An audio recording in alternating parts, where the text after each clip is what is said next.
அதே மாதிரி அந்த போட்ட அந்த பாலிஷை வந்து 4 வீக்ஸ் வரைக்கும் இருக்கும்னு சொல்றீங்க இல்லையா? அதுக்கப்புறம் எப்படி ரிமூவ் பண்றது? அதுக்குன்னு we have separate removers. அதை வச்சு ரிமூவ் பண்ணுவோம்.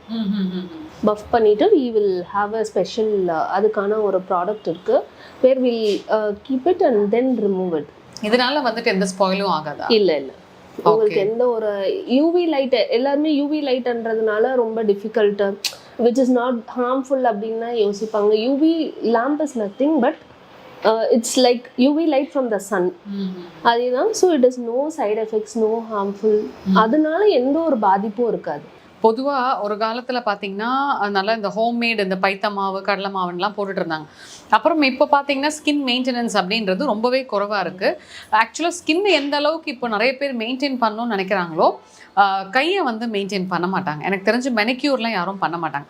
ஒரு நல்லா ஹேண்ட் சாஃப்டாக இருக்கணும், சப்புல் லுக் இருக்கணும்னா ஒரு கையை எப்படி மெயின்டைன் பண்ணுறது?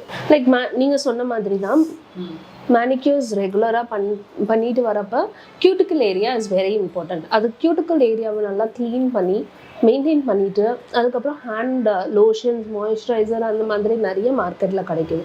we have to apply and daily cuticle oil கூட எவ்ரிடே ரொட்டீனில் யூஸ் பண்ணுறப்ப nails will be strong enough. அதே மாதிரி moisturiser for the hands is very important.